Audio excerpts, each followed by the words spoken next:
Halloween. Recently, I've been getting really into vintage fashion, and I've always been interested in history, as vague as that sounds.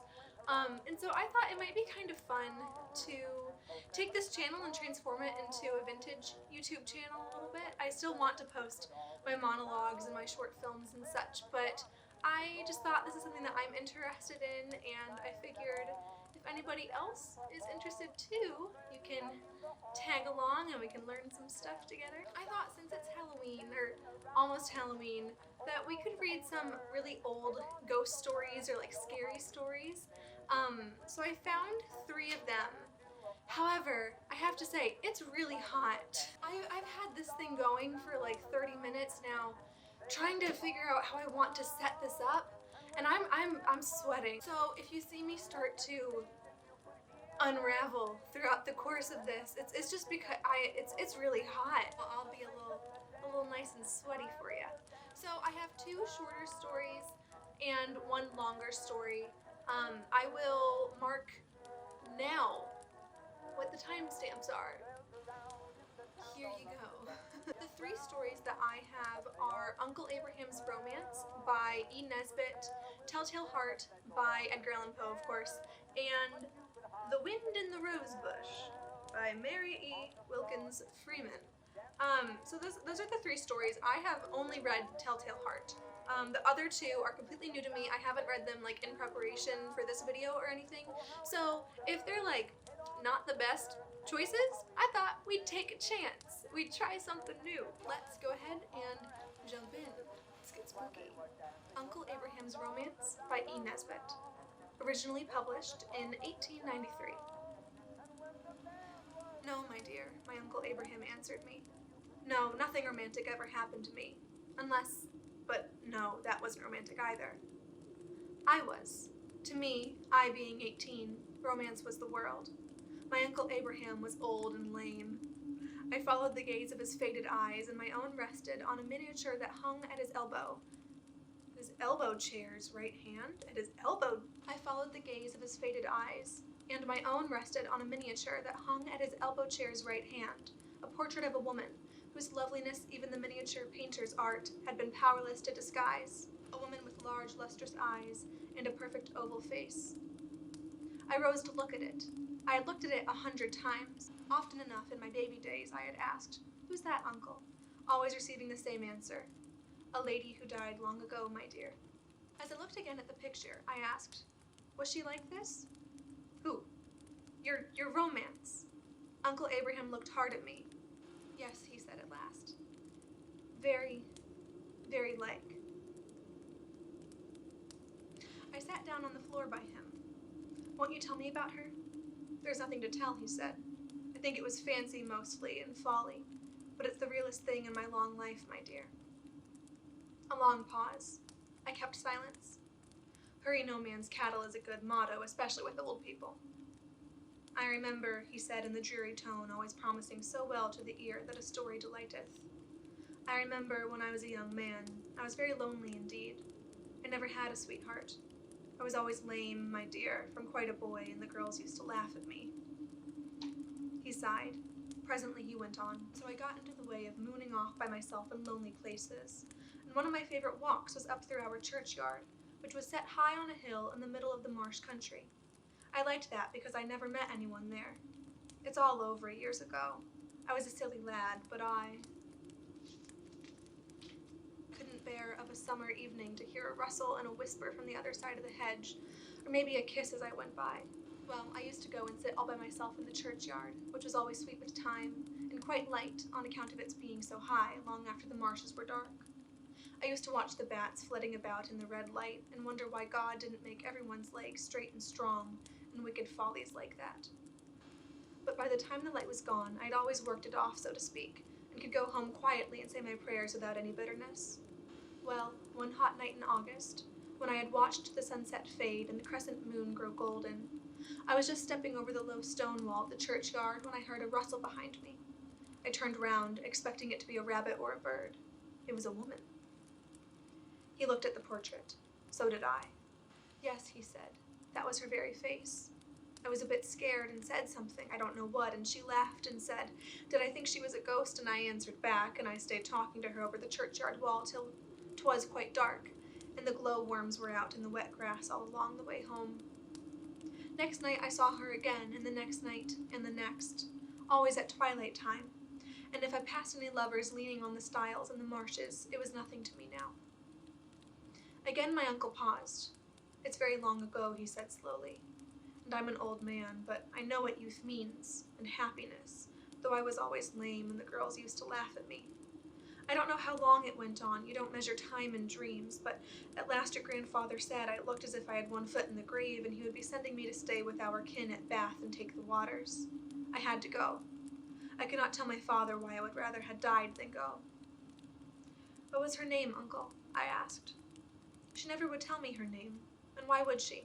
I had names enough in my heart to call her by. Marriage? My dear, even though I knew marriage was not for me, but I met her night after night, always in our churchyard where the yew trees were, and the lichened gravestones. It was there we always met and always parted. The last time was the night before I went away. She was very sad and drearer than life itself, and she said, if you come back before the new moon, I shall meet you here, just as usual, just as usual. But if the new moon shines on this grave and you are not here, you will never see me again any more. She laid her hand on the yellow lichened tomb against which we had been leaning. It was an old weather-worn stone, and bore on it the inscription, Susanna Kingsnorth, deceased 1713. I shall be here, I said. I mean it, she said, with deep and sudden seriousness. It is no fancy, you will be here when the new moon shines? I promised, and after a while we parted. I had been with my kinsfolk at Bath nearly a month. I was to go home on the next day, when, turning over a case in the parlor, I came upon that miniature. I could not speak for a minute. At last I said with dry tongue and heart beating to the tune of heaven and hell, who is this? That, said my aunt. Oh, she was betrothed to one of our family many years ago, but she died before the wedding. They say she was a bit of a witch. A handsome one, wasn't she? I looked at the face, the lips, the eyes of my dear and lovely love, whom I was to meet tomorrow night when the new moon shone on that tomb in our churchyard. Did you say she was dead? I asked, and I hardly knew my own voice. Years and years ago, her name's on the back and her date. I took the portrait from its faded red velvet bed and read on the back, Susanna Kingsnorth, deceased 1713. That was in 1813. My uncle stopped short. What happened? I asked breathlessly. I believe I had a fit, my uncle answered slowly. At any rate, I was very ill. And you missed the new moon on the grave? I missed the new moon on the grave. And you never saw her again? I never saw her again. But uncle, do you really believe? Can the dead, was she? Did you? My uncle took out his pipe and filled it. It's a long time ago, he said. A many, many years. Old man's tales, my dear. Old man's tales. Don't you take any notice of them. He lighted the pipe, puffed silently a moment or two, and then added, but I know what youth means, and happiness, though I was lame, and the girls used to laugh at me. Okay, that wasn't scary, that was sad. Okay, like I said, I haven't read these prior to doing this, for better or for worse. So the woman was betrothed to a family member of his? I feel like if I were the ghost woman, and I knew like, oh, I was supposed to marry your great-grandfather, and then I met the great-grandson, I don't think I'd feel comfortable getting it on. That's just my feeling, though. That was sad. And at first when the girl said that her uncle was lame, I thought she was being rude and angsty. But no, she just meant he was lame. He had like mangled legs, it sounds. That's really cool. This was a very sad tale, and the girls used to laugh at him. This is not in the Halloween spirit, as I expected it to be. Maybe back in 1893, it wouldn't have been a trope that all like, oh, she's been dead for 50 years. But obviously now it reads a little bit stale, a little bit predictable, but you know, maybe 130 years ago, Maybe it was fresh stuff. Maybe this was really scary. Personally, I just felt more sad than scared, which isn't the emotion I was trying to impart on you either, but alas, that was the first story I chose at random. So the second one, it's a classic. You might have heard it. It's Telltale Heart, The Telltale Heart by Edgar Allan Poe, originally published in 1843. True, in all caps. True. Nervous. Very, very dreadfully nervous I had been and am. But why will you say that I am mad? The disease had sharpened my senses, not destroyed, not dulled them. Above all was the sense of hearing acute. I heard all things in the heaven and in the earth. I heard many things in hell. How then am I mad? Hearken, and observe how healthily, how calmly I can tell you the whole story. Oh my goodness. This thing, it's hot. Hearken and observe how healthily, how calmly I can tell you the whole story. It is impossible to say how first the idea entered my brain, but once conceived, it haunted me day and night. Object there was none, passion there was none. I loved the old man. He had never wronged me. He had never given me insult. For his gold I had no desire. I think it was his eye. Yes, it was this. He had the eye of a vulture, a pale blue eye with a film over it. Whenever it fell upon me, my blood ran cold. And so by degrees, very gradually, I made up my mind to take the life of the old man, and thus rid myself of the eye forever. Now this is the point. You fancy me mad. Madmen know nothing, but you should have seen me. You should have seen how wisely I proceeded, with what caution, with what foresight, with what dissimulation I went to work. I was never kinder to the old man than during the whole week before I killed him. And every night, about midnight, I turned the latch of his door and opened it, oh so gently, and then, when I had made an opening sufficient for my head, I put in a dark lantern, all closed, that no light shone out, and then I thrust in my head. Oh, you would have laughed to see how cunningly I thrust it in. I moved it slowly, very slowly, so that I might not disturb the old man's sleep. It took me an hour to place my whole head within the opening so far that I could see him as he lay upon his bed.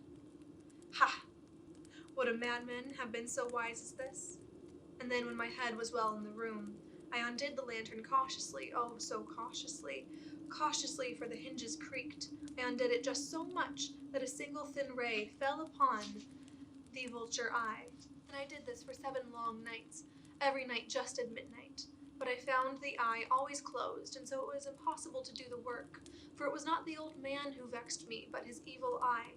And every morning when day broke, I went boldly into the chamber and spoke courageously to him, calling him by name in a hearty tone, and inquiring how he had passed the night. So you see, he would have been a very profound old man indeed to suspect that every night, just at 12, I looked in upon him while he slept. Upon the 8th night, I was more than usually cautious in opening the door.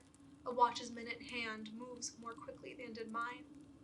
Never before that night had I felt the extent of my own powers, of my sagacity.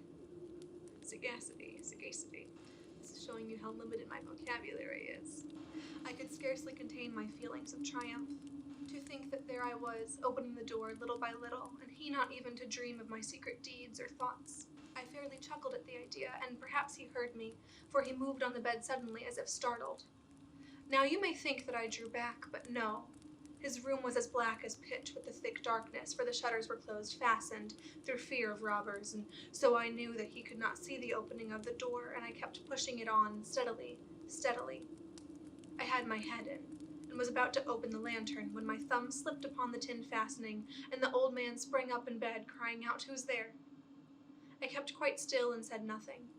For a whole hour I did not move a muscle, and in the meantime I did not hear him lie down. He was still sitting up in the bed, listening, just as I have done night after night, hearkening to the death watches in the wall. Hearkening to the death watches in the wall. Presently I heard a slight groan, and I knew it was the groan of mortal terror. It was not a groan of pain or of grief, oh no, it was the low stifled sound that arises from the bottom of the soul when overcharged with awe. I knew the sound well. Many a night, just at midnight, when all the world slept, it has welled up from my own bosom, deepening with its dreadful echo the terrors that distracted me. I say I knew it well. I knew what the old man felt, and pitied him, although I chuckled at heart. I knew that he had been lying awake ever since the first slight noise, when he had turned in the bed. His fears had been ever since growing upon him. He had been trying to fancy them causeless, but could not. He had been saying to himself, "It is nothing but the wind in the chimney. It's only a mouse crossing the floor," or "It is merely a cricket, which has made a single chirp." Yes, he had been trying to comfort himself with these suppositions, but he had found all in vain. All in vain, because death, in approaching him, had stalked with his black shadow before him and enveloped the victim. And it was the mournful influence of the unperceived shadow that caused him to feel, although he neither saw nor heard, to feel the presence of my head within the room. When I had waited a long time, very patiently, without hearing him lie down, I resolved to open a very, very little crevice in the lantern. So I opened it, you cannot imagine how stealthily, until at length a simple dim ray, like the thread of the spider, shot out from the crevice and fell full upon the vulture eye. It was open, wide, wide open, and I grew furious as I gazed upon it. I saw it with perfect distinctness, all a dull blue with a hideous veil over it that chilled the very marrow in my bones, but I could see nothing else of the old man's face or person, for I had directed the ray, as if by instinct, precisely upon the damned spot. And have I not told you that what you mistake for madness is but over-acuteness of the sense? Now, I say, there came to my ears a low, dull, quick sound, such as a watch makes when enveloped in cotton.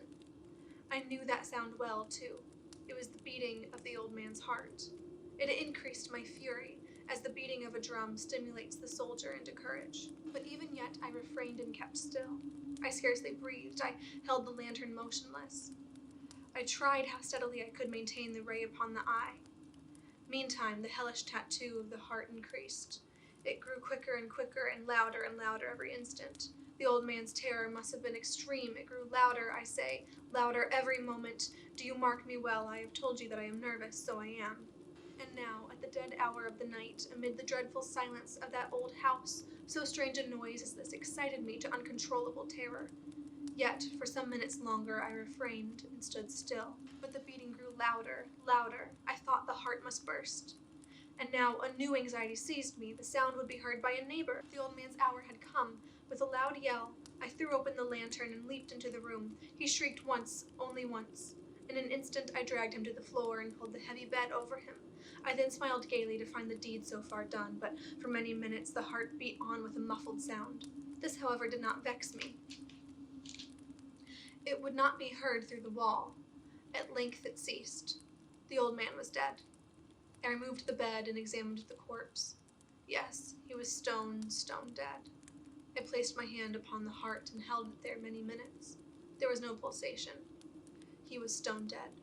His eye would trouble me no more. If you still think me mad, you will think so no longer when I describe the wise precautions I took for the concealment of the body. The night waned, and I worked hastily but in silence. First of all, I dismembered the corpse. I cut off the head and the arms and the legs. I then took up 3 planks from the flooring of the chamber and deposited all between the scantlings. I then replaced the board so cleverly, so cunningly, that no human eye, not even his, could have detected anything wrong. There was nothing to wash out, no stain of any kind, no blood spot whatever. I had been too wary for that. A tub had caught all. Ha ha! When I had made an end of these labors, it was 4 o'clock, still dark as midnight. As the bell sounded the hour, there came a knocking at the street door. I went down to open it with a light heart, for what had I now to fear? There entered 3 men who introduced themselves, with perfect suavity, as officers of the police. A shriek had been heard by a neighbor during the night. Suspicion of foul play had been aroused. Information had been lodged at the police office, and they, the officers, had been deputed to search the premises. I smiled, for what had I to fear? I bade the gentleman welcome. The shriek, I said, was my own in a dream. The old man, I mentioned, was absent in the country. I took my visitors all over the house. I bade them search well. I led them at length to his chamber. I showed them his treasures, secure, undisturbed. In the enthusiasm of my confidence, I brought chairs into the room, and and desired them here to rest from their fatigues, while I myself, in the wild audacity of my perfect triumph, placed my own seat upon the very spot beneath which reposed the corpse of the victim. The officers were satisfied. My manner had convinced them. I was singularly at ease. They sat, and while I answered cheerily, they chatted of familiar things. But ere long I felt myself getting pale and wished them gone. My head ached, and I fancied a ringing in my ears, but still they sat and still chatted. The ringing became more distinct. It continued and became more distinct. I talked more freely to get rid of the feeling, but it continued and gained definiteness, until at length I found that the noise was not within my ears. No doubt I now grew very pale, but I talked more fluently and with a heightened voice, yet the sound increased, and what could I do? It was a low, dull, quick sound, much such a sound as a watch makes when enveloped in cotton. I gasped for breath, and yet the officers heard it not. I talked more quickly, more vehemently, but the noise steadily increased. I arose and argued about trifles in a high key and with violent gesticulations, but the noise steadily increased. Why would they not be gone? I paced the floor to and fro with heavy strides, as if excited to fury by the observations of the men, but the noise steadily increased. Oh God, what could I do? I foamed, I raved, I swore, I swung the chair upon which I had been sitting and grated it upon the boards, but the noise arose over all and continually increased. It grew louder, louder, louder, and still the men chatted pleasantly and smiled. Was it possible they heard not? Almighty God, no, no, they heard, they suspected, they knew. They were making a mockery of my horror. This I thought, and this I think. But anything was better than this agony. Anything was more tolerable than this derision. I could bear those hypocritical smiles no longer. I felt that I must scream or die, and now again, hark, louder, louder, louder, louder. Villains, I shrieked. Dissemble no more, I admit the deed. Tear up the planks, here, here. It is the beating of his hideous heart. This one, I imagine, is the most famous of the three, but perhaps the two, because here's the thing. I feel like I've been talking for a long time. And this next one, is really long. These shorter stories are better because this next one, it's probably like 4 times as long as either of those were. These weren't that scary. I was kind of worried because I started out reading them when I was home alone, and I was a little bit concerned that I would spook myself, and I didn't. But I mean, that's good. I don't really like feeling spooked, but I hoped maybe I could spook somebody. I don't think these are gonna do it though. Well, there you go. Happy Halloween. In all seriousness, thank you so much for watching. If you stuck around to this point, I really appreciate it. I have some different videos planned that I'm excited to work on, and they deal with vintage fashion, vintage lifestyle, vintage history, or just history, I suppose. Mainly, I will be focusing on like 1930s through 60s, I'd say, so like mid 20th century. That's what I imagine we will be doing here. Yeah, so thank you so much for sticking around. I hope you enjoyed. I hope you had fun. Maybe you got more scared than I did. That'd be cool. I hope you did. But yeah, thank you so much. Happy Halloween, and that is all. I'll see you next time. Goodbye.